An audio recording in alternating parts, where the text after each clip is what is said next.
Hi.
That's 4 reports of avalanches in the mountains now.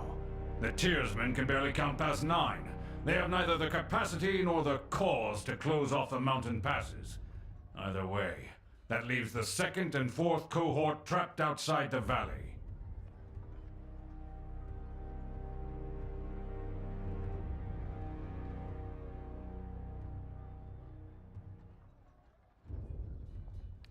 Or it's the work of your perfidious Earthshakers. Only a fool would not suspect a traitorous Archon of poisoning the mind of his students with sedition. We would have killed the Earthshakers Guild for their master's treachery, but I'm sure you have some perfectly valid reason for allowing them to live as your pawns.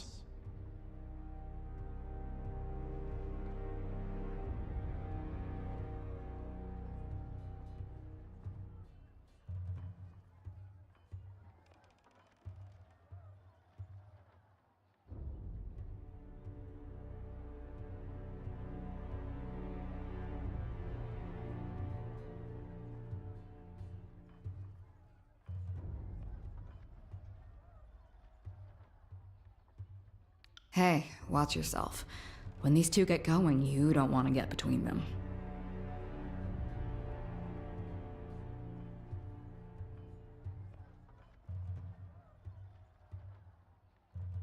I always know you've run out of things to say when you resort to mocking my vassals. If we are to speak of treachery, why is it that my scouts see the Scarlet Chorus warriors defecting back to the Vendrian Guard?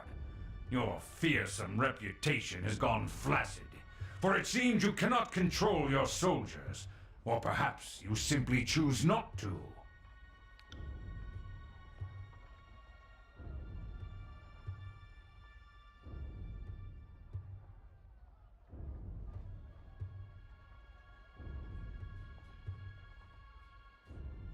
Speaking of strategic failures, who was it that insisted the valley would need only a token garrison?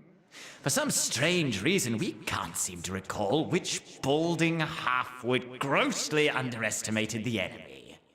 Thoughts?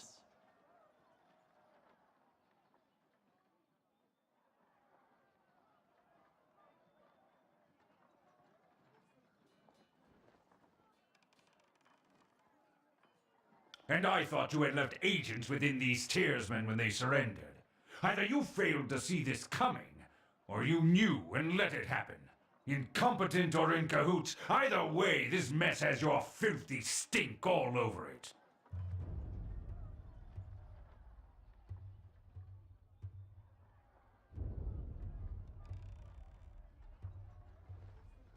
We look forward to seeing you explain to Tunon why the Archon of War could not close the vice on this trivial little insurgency. When we are crowned the ruler of the Tiers, we shall have this place renamed to Ash's Folly in your honor.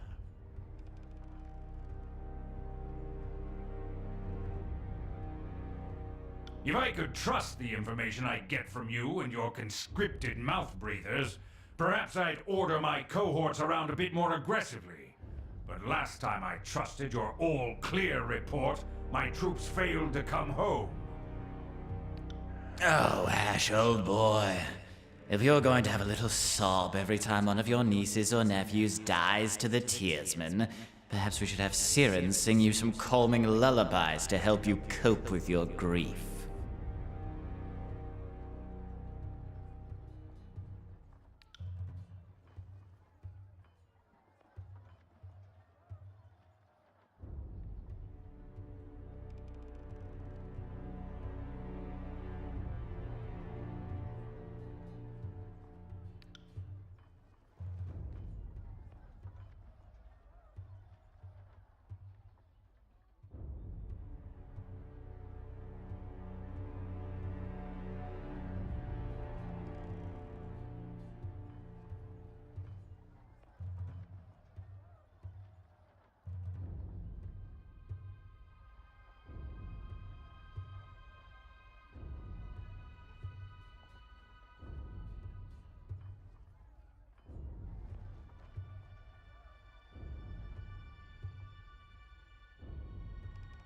Did I give you permission to speak?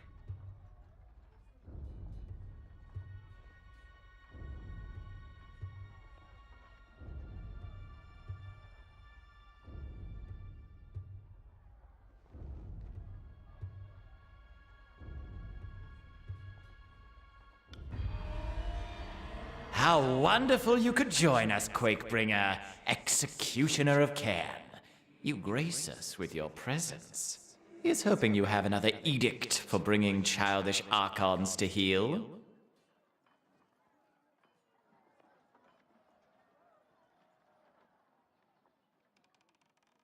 My soldiers tell me you helped Commander Draughtus on your way through Edring.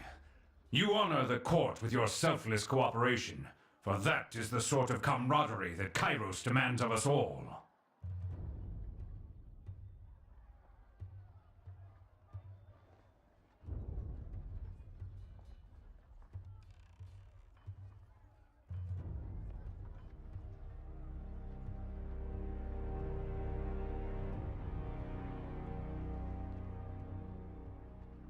My dear Binder, we won't be done bickering until the last of Ash's hair falls out. We'll pause for you to read your little missive. Go on, don't keep us all in suspense. Once again, you bring us support in a time of need. We fondly remember your service to the chorus in the taking of the bastard city. We knew back then you were destined for great things. But we had not anticipated you would be twice honored with the task of proclamation. So, do not keep us waiting. What is the Overlord's will?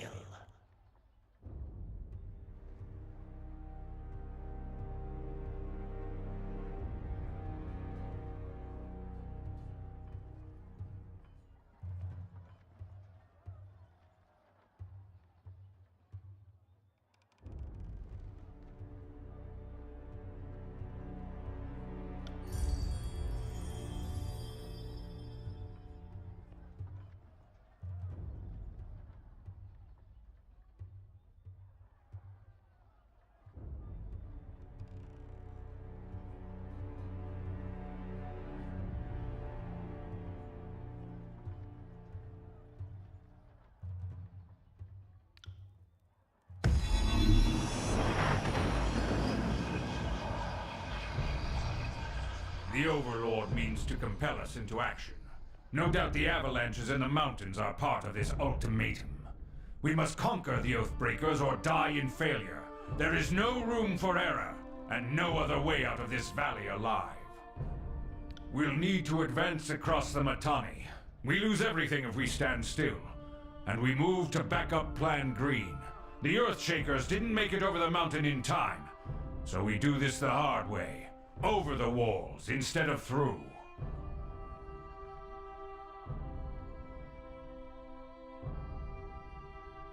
So you found your backbone at last!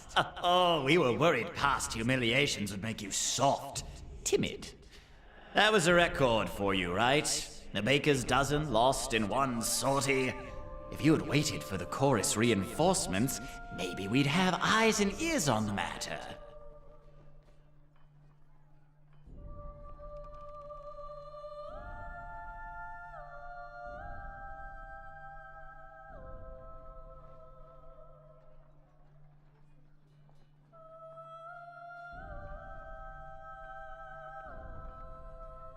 I second the Fate Binder. Thought you had the memories of one of those Oathbreakers rattling about that bronze gourd of yours. Would Kyros' mighty spy master please enlighten this gathering of allies with some scrap of strategic insight?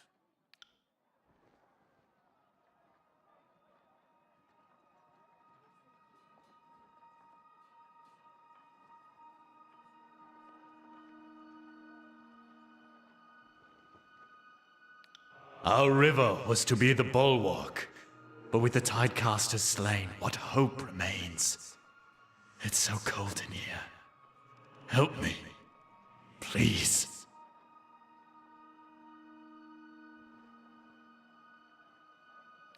Our sources tell us the Oathbreakers had some sort of magical trick in store. But this knowledge is tinged with fear, trepidation. If we make a move for the Mittani, we suspect the Oathbreakers will mount a counterattack that is equal parts valiant and futile.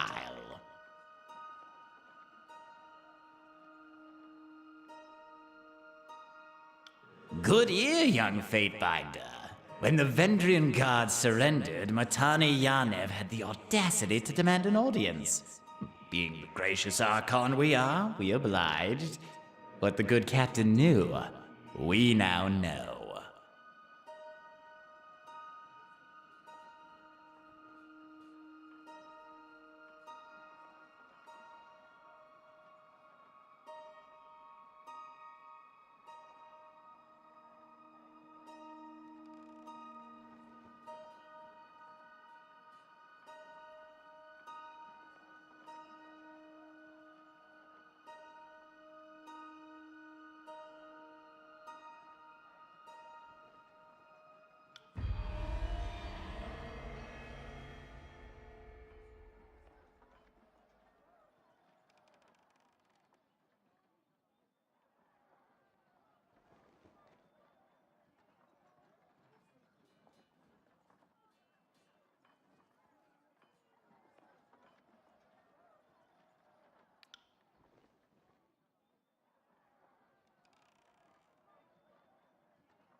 Our soldiers clamor for battle, and at last we shall have it. Thus, we command you to continue guarding the Fatebinder. Tunon's chosen is our honored guest, and must be shown our finest hospitality. I won't let you down, boss. He'll get through the campaign in one piece, as long as he doesn't do anything too stupid.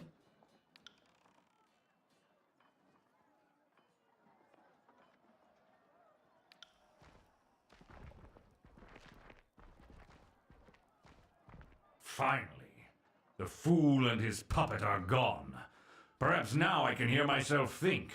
Rarely do I question Kyros' judgment, but I will never understand why the voices of Narot is given such authority. I shudder to think what will become of us all should Tunon favor him in the end.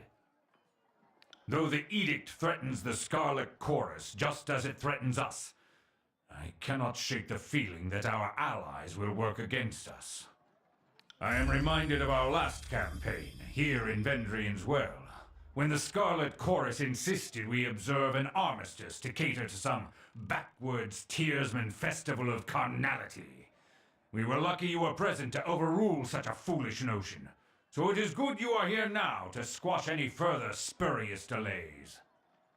Now, if you'll leave me be, I have a battle to plan. I imagine duty requires you speak with the chorus further, but if I can convince you to lend a hand, most of my legion is trapped beyond the mountains, so I'm in need of an added sword or two.